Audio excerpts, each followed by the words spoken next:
Hello, I'm Dr. Sheree Spartman.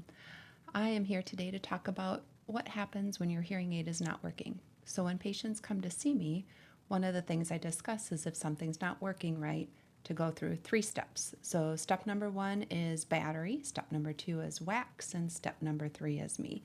So first let's go through battery.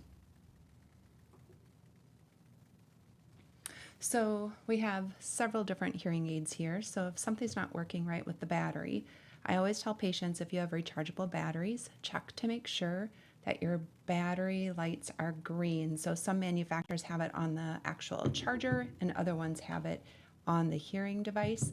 So here on this one we have 2 devices that are charging, and when I open it up I see this one is green and this one is blinking red. So that would indicate to me that there's something wrong with this device. The other thing is you want to make sure that your charger is actually plugged in. So most chargers will indicate it. So this one has a little green light that tells you that the battery charger is working. And then when you take it out, the hearing device will turn on. So it'll give you a little green light. And then if you have a regular zinc air powered battery, I tell people always put a new battery in. Even if you think that you just put a new battery in, just change the battery. So that's super easy to do.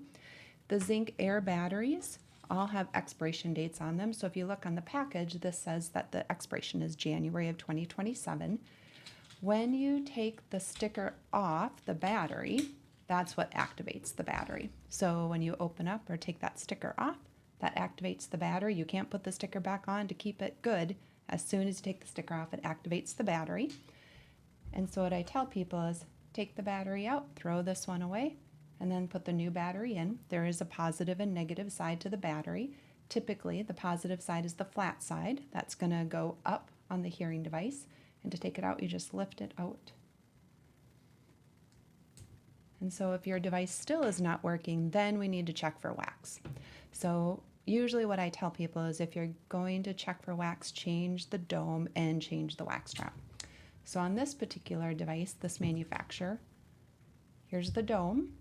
You're going to peel that off. They don't want it to come off in your ear, so it's hard to get off. It's hard to get back on.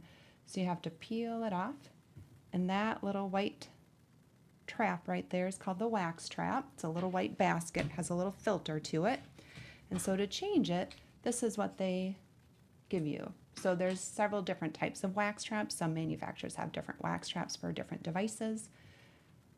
You take your little end here. This is the end to remove it, and there's the new wax trap on this end.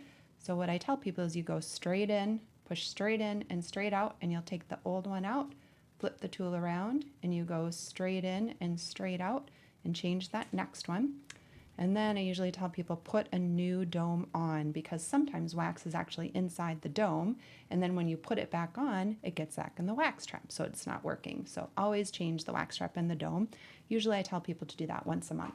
So to get it back on, you kind of have to line it up and get it on. You can't squeeze this, because if you squeeze it, then you can't get it on the end, and you want to make sure it's fully on. So when I pull on it, it's on nice and tight. So that's that particular manufacturer. And then you have this one. So same thing, you want to take the dome off. This is called a retention curl. Sometimes that's just a sleeve, so it can come off. You haven't broken anything if that does come off. And then you want to change that little wax trap here. And this particular manufacturer is a little bit different. So theirs comes in a little dial. You pull this out, but same idea. Here's the end to take the old one out, and then there's the new one. So you go straight in and straight out, and then put the new one in, straight out. And same thing, you can see that end is a little wide, so to get this dome back on, it's difficult. So line it up. I don't want to squeeze that too much, and then push it on. And so there's that. So if you've done that, if you have changed the battery and changed the wax trap and it's still not working, call your provider. All of us at the Hearing and Speech Center hope that you are living your life amplified. Thanks so much for watching.